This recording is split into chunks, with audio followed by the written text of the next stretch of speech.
Last Saturday evening, the Glenville Tarblooders made history, becoming the first team in Cleveland, Ohio to win the state championship. And tomorrow, they have a parade and they're going to celebrate some more with the city and the community of Cleveland. Check it out. Tonight, I got Tate returning to talk about the victory on the Sports Minute.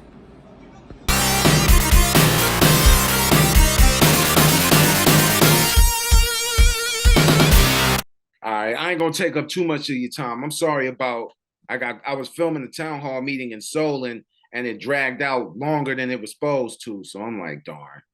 So That's all good, bro. I ain't tripping. all right, bet. I appreciate that. All right. First question. What would you say was the play that made you say in your mind specifically, like, oh yeah, we taking this. We winning this game. Um, I would really say like halftime, man. Like the last play, second quarter. We rushed the quarterback, almost get a sack, but he threw the ball right before he got sacked, right into our Ohio State commit linebacker, Arvell Reese, threw it right into his hands, man. He picked it off. And Oh the yeah. whole momentum, like, changed. You know what I mean? Like, he just the game just felt different. You know what I mean? Yeah. And like our whole crowd went crazy. You know what I mean? And then we go right into halftime with an edge, and we get ball coming out half. So like at that point, I was feeling real good, man. We was up, I believe it was 18-6, and I just felt real good about ourselves. Like as long as we keep doing what we doing, I think we're gonna take care of business. So that point, I was like, yeah, we just got to keep doing what we got to do, and we definitely gonna take this home. Oh yeah. Oh yeah, that's what it is, man. Um, okay, I know you the wide receivers coach and you an offensive guy. What would you say was the biggest key to victory for winning this game? Going into this game, what do you think the key to victory was for y'all to pull it out the way y'all did? Because y'all dominated. Well, it was actually too many things what we had to do, man. We know what we had to do going into the game. And number one, offensively, we know we had to pound the rock. We know if we can take advantage of our opportunities time after time, then they eventually give in at some point. So we really just dominated up front. Our front guys did what they had to do, and everything took care of itself for the running backs. We got one of the best running backs in the state. So he did it. He did his normal, and we took care of business. And defensively, um, it was just really stopping our run game, man. 33, he got a great break, 80-yard run on us. In the beginning of the game, but we know once we can tame him that we can control the whole trajectory of the game because they run everything around him. If we can stop him, then we basically stop the game. So that was really the two big things, man. That was key going into this week that we had to take care of. Oh yeah, and that actually led me to my next question because y'all held him, CJ Hester, who was a Mr. Ohio finalist this year, had over 3,000 yards rushing. Y'all held him to only 17 yards.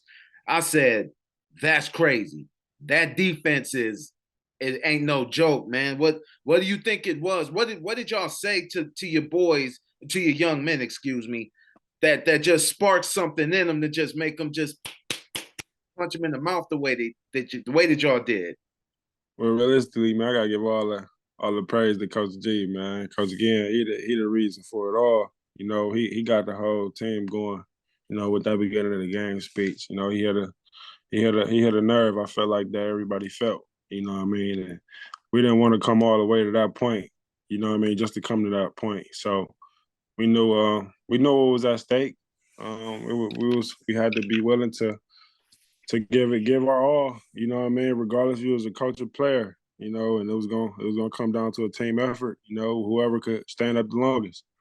And before that game, we had a great chapel the day before, and Coach G gave all everybody braces instead still standing. You know what I mean? Through it all, we still standing. So that was the main topic going into the game, man. We was the home team. I mean, we was the away team for games where we should have been a home team. We've been a number one seed this whole time, and we had 3 away games technically. So through all the adversity, we still standing. So it was nothing that we couldn't face that we thought that could take that away from us. Man, not only did y'all run through the playoffs, but it seemed like y'all averaged like 40 points a game, and y'all just took care of business. It was like y'all would not be denied this time. I know the first 2 times in the past, you came up short, but you guys stuck with it. Y'all kept pushing, kept grinding. Ted Ginn is a man that I have a lot of respect for. So my next question is, what does this victory mean for not just Cleveland, Ohio, but primarily the Glenville area?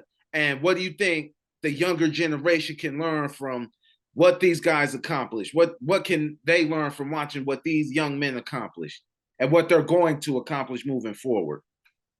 Well, first thing first, man, I feel like for all the young guys who's coming up and who's already here, give them hope, you know what I mean, that it is possible. This is not something that we just are talking about now. This is something that we are actually living. You know what I mean? So we can live it, you know what I mean? We can do it again because we know what it takes to get there.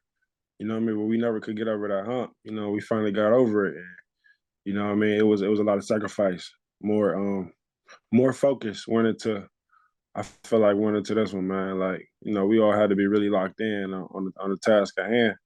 And that's what it came down to was the discipline part of the game. And I feel like we was discipline sound, and that's what took it over. So for the young guys, man, they're gonna have to really take pride in the discipline, man, because discipline is gonna be everything. So that's gonna take it away. It's gonna take it however you want to take it. You know what I mean? So I'm feeling good about what the future holds. At Glenville High School. Okay. So let me ask you this. When is are y'all gonna do like a parade for Glenville, or what you guys gonna Yeah, do? we actually got a parade tomorrow. It's going to be at 10 o'clock at Glenville. We're going to go all the way down downtown, and then from there we're gonna have a pep rally downtown as well. So That's what it we is. trying. Yeah, man, it's a big thing going on in the city, man. We letting everybody know. And we're gonna be on the news tomorrow morning as well for the parade. So That's what it's it been is, a man. good thing. I mean, the first team the first public school in Cleveland to bring home the Yeah. state championship. That's got to be an amazing feel. Like, how did that make you feel? Like, what is that? What do you feel now? Is it like still surreal to you, or what are you feeling? What are your thoughts? Oh man, it definitely felt a little surreal. But it's starting to soak in a little bit. Now that it's starting to become like a week-long thing, and I had a couple of days to sit back and realize, like, no, this is a real thing. I'm not dreaming no more. I'm really woke. This real. You know Yeah, what I mean? It just, man. All in all, man, it's just been a blessing, though, for real, man. It's something that everybody want to accomplish, and you being one of the guys to help lead that for something that's been trying to be done for over 50 years, and we finally break that barrier, man. It's nothing more more exciting and more better feeling I feel from that, man. I feel so grateful and so accomplished, but at the same time, job not done. You know what I mean? So, one isn't enough. We looking to get more. We're not gonna put a number on there, you know what I'm saying? Because it is no limit. The way I feel now is that, this can keep rolling on for years to come. And I don't see it not happening. that's what it is, man. Ladies and gentlemen, man, I got Teddy Tate, man, the wide receivers coach at Glenville High School, joining me for a second time to talk about the state championship victory, man. And y'all can catch him tomorrow morning from Glenville High School as they march down and celebrate the first state championship for the city, really for Glenville High School and for the city of Cleveland. This is a big accomplishment, whether you go to Glenville, whether you go to Tech, whether you go to Kennedy, wherever, man. This is big for the city, man. What would you say? How would you say would you say this is something that the entire city like the whole thing can hang their hat on, or how would how would you for Oh, this? definitely, definitely, man. That was the whole thing, though. That it was always bigger than us. Once we went down the state, we knew the task at hand. That it wasn't just for us; it was for the city, man. It was for all the schools who ever tried, to get that state title. You know what I mean? This was a time where we all could enjoy this moment. Because, like I say, man, it's bigger than just Glenville. There's so many other people who didn't try to reach this other than Glenville, and fell short of it. I'm just glad that we could be the ones that give the whole city hope. Cause Yeah. now other schools got the mentality here. You know what I mean? That we set a standard. You know what I mean? And hoping that the other schools live up to it. So that's what it's all about. Oh yeah, man. I'm excited, man, for Glenville and the entire Senate League, man. But thank you so much for joining the show, man. I really appreciate it, man. It's good to talk to you as always, man. Oh man, I Always appreciate good. you. All right. I'm Rico McGee. This has been the Sports Minute. And as always, we'll see you in a minute.